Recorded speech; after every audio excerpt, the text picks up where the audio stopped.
Welcome to SkyeTeam's People First with Morag Barrett. Welcome to this week's episode of People First, and I'm excited to introduce you to my friend and colleague, Marguerite Mariscal, who is the CEO of Momofuku. And if you have not heard of Momofuku, then you need to get out more. It is a phenomenal restaurant chain, and you may be familiar with the founder's name, David Chang. So Marguerite joined Momofuku in 2011 as an intern, took on design and communications for the group, and was named brand director in 2016. In 2018, she was promoted to chief of staff and creative director and ascended to CEO in 2019. So Marguerite, welcome to People First. Thanks for having me. Well, I'm looking forward to our conversation and to learn a little bit more. But I want to start with your origin story. So way back when you were a wee girl, you're in elementary school, and the teacher says, Marguerite, over here, what do you want to be when you grow up? What was your answer then? Oh, I don't know. I mean, I think the interesting thing is, I always wanted to be in food or I was always interested in food. I was told by my grandfather, who runs a store called Zabar's on the Upper West Side, basically to not be in food or to get as far away from it as humanly possible. Just because I think it's retail in general is just was always a tough game, and you're working holidays and you work long hours and the margins aren't huge. And so a lot of my mom and her siblings' generation, they actually went off to be doctors and lawyers, and really, not all of them, but a good amount moved away. And then, you kind of see this next generation, and I'm sure it has to do with kind of like the rise of food in kind of, public consciousness, as being a lot more interested. And I definitely was interested in food, but I knew I was never going to be a chef. I was not talented enough to do that, and I was also not talented enough to be on the floor as a manager or server. And so I was trying to figure out what that could look like. And I think it was like right around the time where restaurants started to kind of be able to market themselves, in that Twitter was new, Instagram was new, and then all of a sudden, instead of needing a PR firm or hiring someone to get the word out, put something in the newspapers, you started to be able to, advertise, promote whatever the restaurant thought was important, whatever they wanted to do. So I was kind of, I think, when I graduated, at the right time in the right place, where there were starting to be jobs in food kind of outside of the core. And so I don't know if I would have said that when I was in middle school, but I think, food has always been kind of first and foremost in my family. And I think I was just trying to find an in or a way that would make sense for me to interact with it. Okay, I did a gasp there when you mentioned Zabar's, because obviously it's a New York institution. I've been there, I know it. It's an amazing store, delicious. Anyway, we won't go down that. So it sounds to me like the family relationships was both an asset and a liability, in terms of you're seeing behind the curtain of being in food, in retail, etc. So what role have relationships played in your success and your career to date? Sure. So I worked at Zabar's in high school. Basically, everyone does in one way or another in my family. I was a cashier. And then I worked for my uncle, who he has his own food empire, and he was running a farmer's market in Amagansett. So I was a manager there for a summer. And I think what I liked about it is it really is like all hands on deck, right? Like the task too small. As a manager, I was restocking shelves. I was a cashier. I was making people espresso. I was like basically running around like crazy, which I really, really enjoyed. And I would say, my family definitely helped me get to where I am. And I think, when I started to look at Momofuku, or I was looking for kind of what am I going to do next, there was an internship at Momofuku, and it was billed as this like all intensive, like you learn all the different aspects of the business. And I really respected the restaurant group. And at that point, it was not just a restaurant group. Even at that point, 11 years ago, it had, a food magazine. It had a TV show that Dave was putting out. It had restaurants. It really was kind of like a omni-channel approach to food, and kind of using food as a gateway to talk about some bigger things. So I don't know. I think I always joke that it's working for Dave or working in restaurants like was not intimidating because I grew up around my family who are, extremely particular and extremely focused on, the best product at the best price and, whatever you need to do to get there. And so I walked into this restaurant group and I was like, everything makes sense, right? Like how things are done, the standards in which everything was expected to be done at. So yeah, I don't know. I think it was all kind of a journey that unintentionally got me comfortable with what working in a restaurant looked like at that time, via my family unintentionally preparing me for that in these other roles. So it was interesting. I was talking earlier this week with Ruth Gotin, who has a new book out called The Success Factor, and she interviewed Nobel Prize winners, athletes, astronauts, people who we look at the pinnacle of our career or their careers. I would look at you at the same thing. And she identified 4 things that underpin success. One is finding something, the intrinsic motivation, something that you're passionate about. And as I listen to you talk about the food industry and the work that you're doing, that seems to be the underlying piece. But what have you discovered about yourself and your own leadership that has helped to support your journey from intern to CEO? Sure. In a lot of ways, I think I'm super lucky to have started as an intern. Or just started at any aspect of the business that's not being the CEO. I can't even imagine what it would be to walk in and just the institutional knowledge, the experience, everyone's roles and being able to drill down and understand that, as it shapes, what's working, what's not, what does the future look like? And so I was extremely lucky to have this kind of like 10-year journey, right? Mm-hmm. Where I am now. And to kind of experience multiple facets of the business and be empathetic, I think, to each role and what it needs and where its challenges are, and also how it's evolved for better or for worse over a period of time. And so I think for me, being able to be extremely, not just empathetic, but I think also kind of making sure that we're like, as we grow, not losing track of the things that made us successful in the first place. And I don't know if I would have that same lens if I didn't have the relationships with individuals throughout my time. I mean, we're also lucky that Eugene, the manager of Noodle Bar, has been with us for, I think, 16 years. So yeah. I'm not the longest tenured employee. There are people that have been along this journey and have this understanding of how things were, what's gotten better, what's gotten worse, and kind of tapping into, I think, a lot of those individuals as well to kind of figure out what the future can look like and what do we leave behind and what do we take moving forward. Yeah. So it's interesting to me, you talked there about the empathy being a key skill and the ability to experience different parts of the business and listen to the wisdom of people like Eugene. Love Eugene. Hi. What are some of the leadership lessons you've had to learn the hard way in those 10 years? I think that the biggest thing, and a lot of this relates back to the past, 2 years in the pandemic. I think when, things are good, you're basically trying to, we joke about it's like, you always want to be right. I think everyone has the general notion that everyone wants to be right all the time.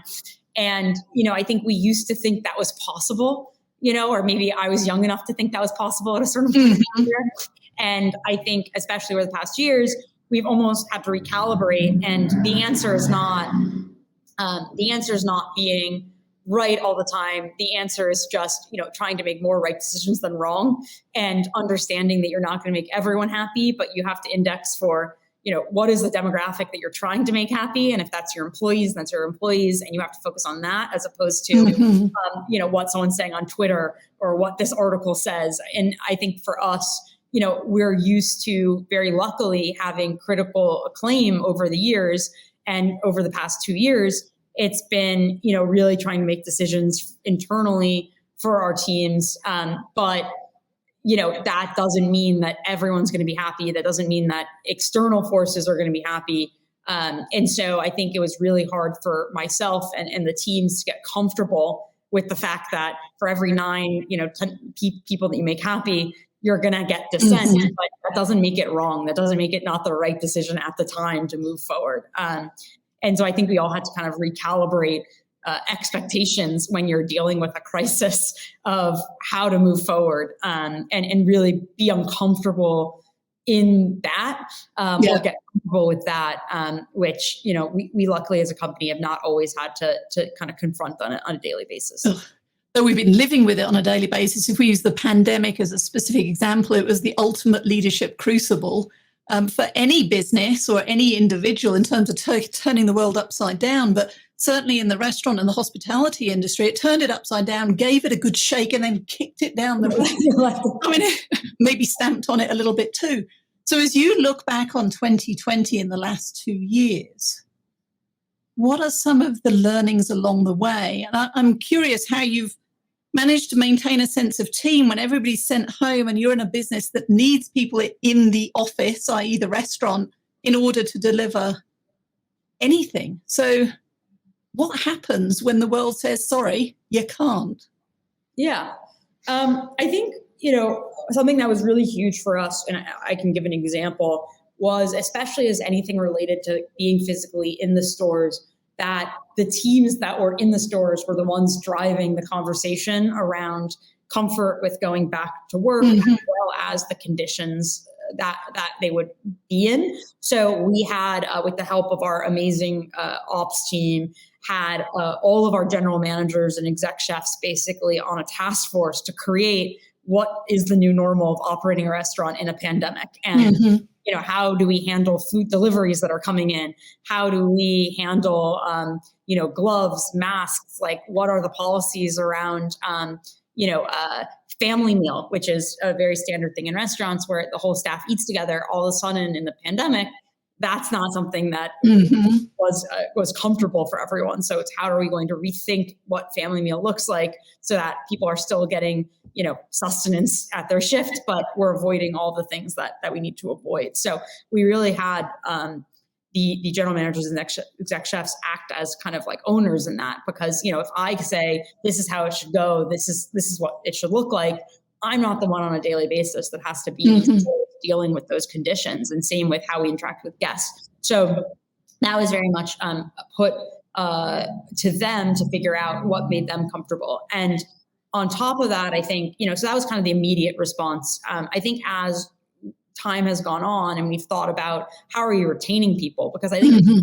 a lot of people that very rightly are burnt out, very rightly are moving to other professions that, as restaurant hours and capacities and everything go back to 100%, those are not easy hours. They're not easy jobs. And I think we're seeing a lot of people move to, maybe more standard operating hours in careers. And so, I think for us, the big push has been how do we maintain people and how do we grow people, and how do we prevent, people from jumping to the next ship. And so we've really tried to relook at our benefits, not just, for an employee, but also employee life cycle, and how are we continuing to upskill employees given, maybe we're not going to open as many restaurants as we were in 2019, 2020 before the pandemic. That's going to slow down. But that doesn't mean that the growth opportunities for individuals should change. So things like stipends for education, also things like sabbaticals to let people. We are very fortunate to have employees that have been with us for 5 years, 10 years.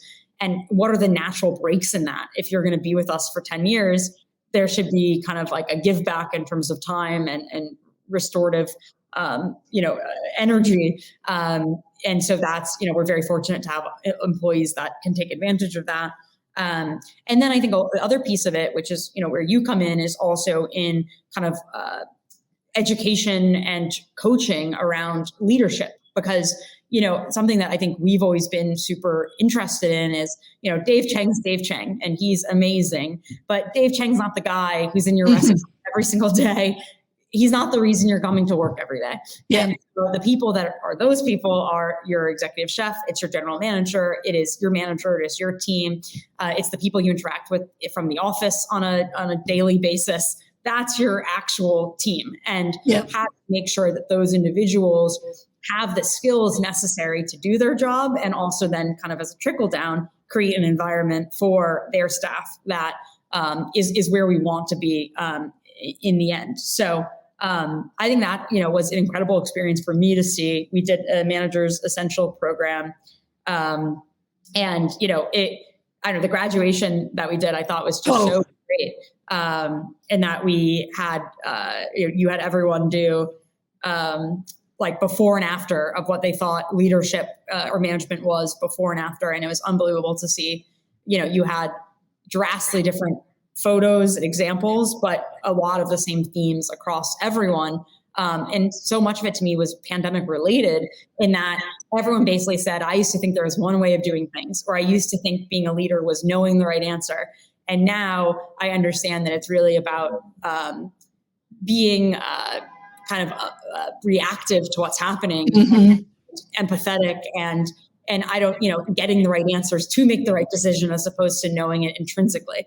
And I obviously, I've spent a lot of time with in executive coaching and told that repeatedly that, but I think for a lot of our managers, it was the first time hearing a lot of those things, and it makes an impact long-term past their time at Momofuku, right? Just in them as leaders, managers moving forward. So, long answer, but that's and it was an honor to be able to partner with you and Melanie and the team to design that program and facilitate it. As you know, it's turned me into a passionate Momo fangirl, and I've been on the online pantry and ordered resources and cooked.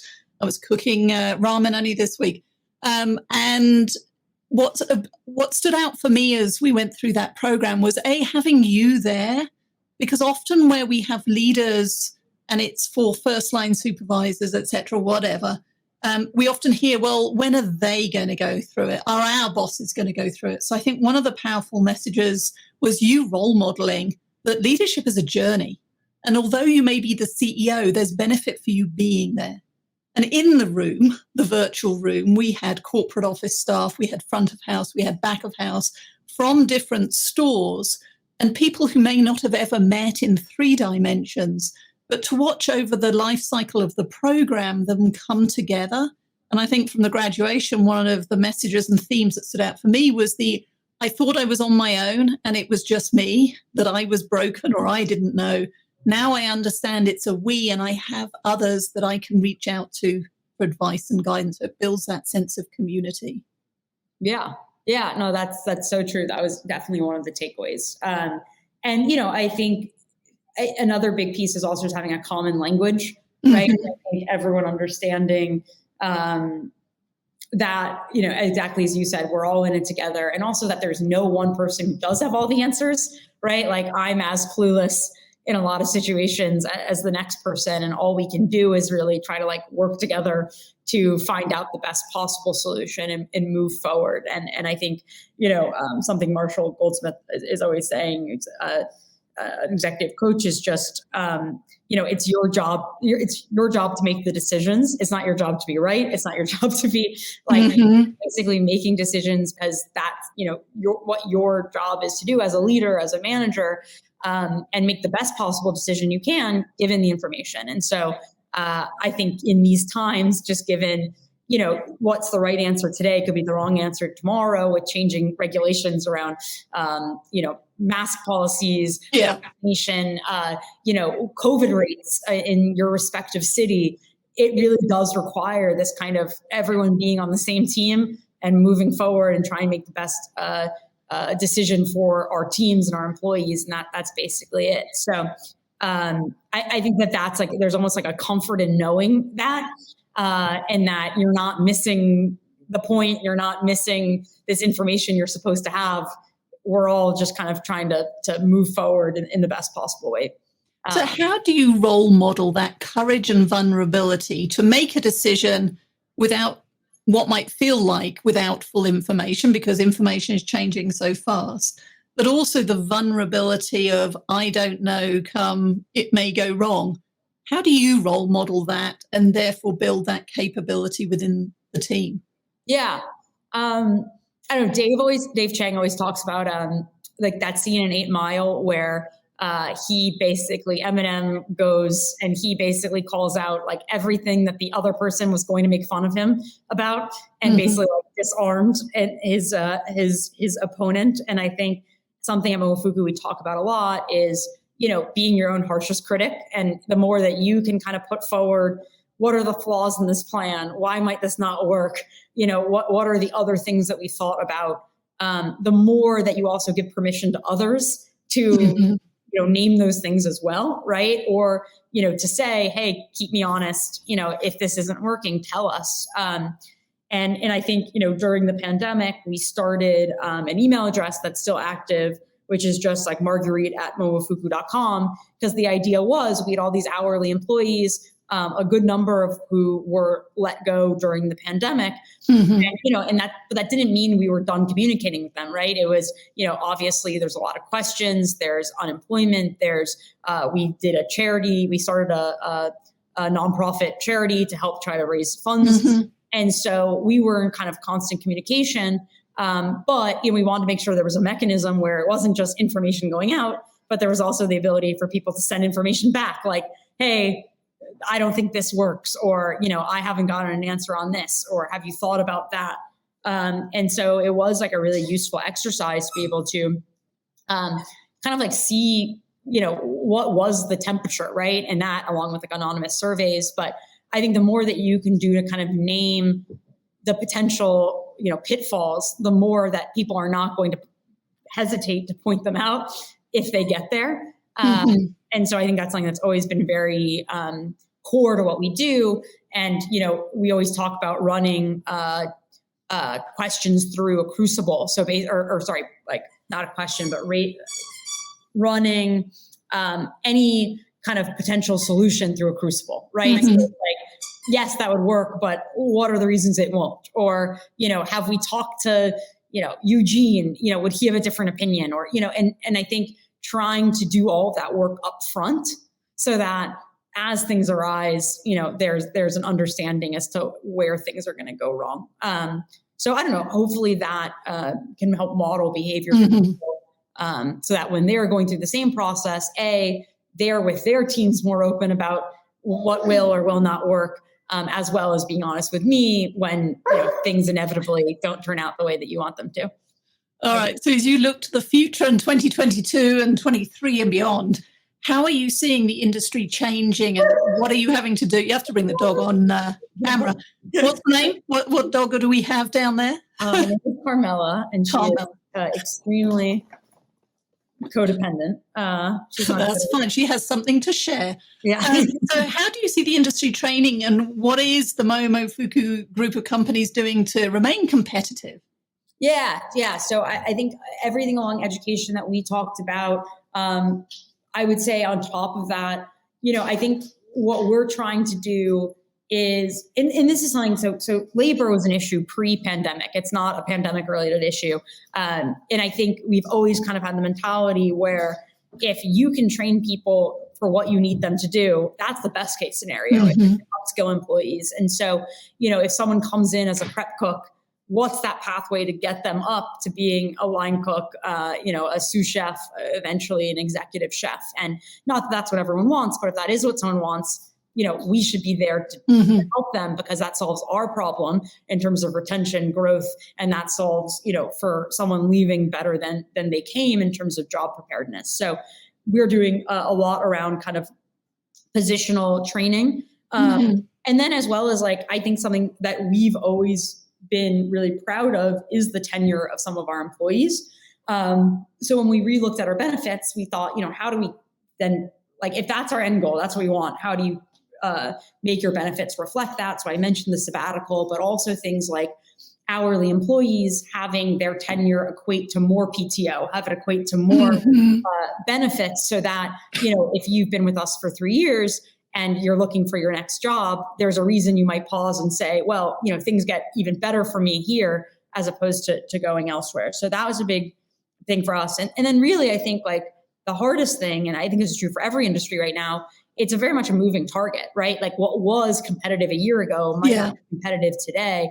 And, what we're trying to do, so we have both a restaurant group, and then we started during the pandemic, a consumer packaged good, home cooking products brand.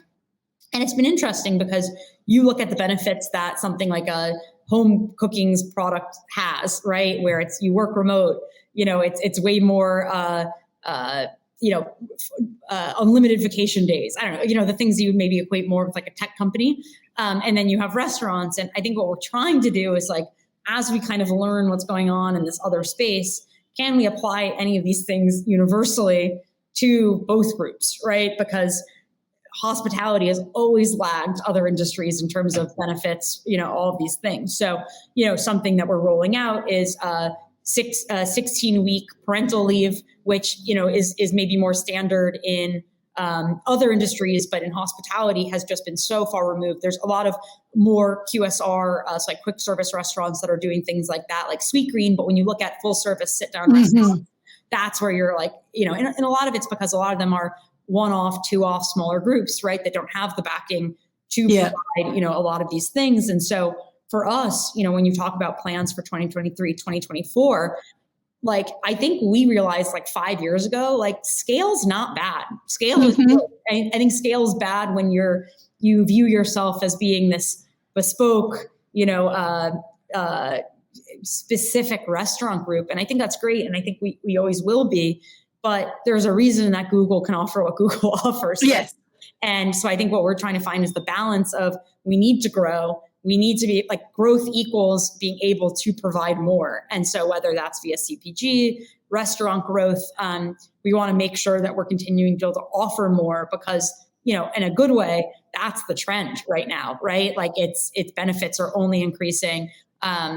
Things are for hourly workers, and et cetera, is getting better. And so how do we continue to stay current and stay up to date on all of that? So that's been a big push for our teams.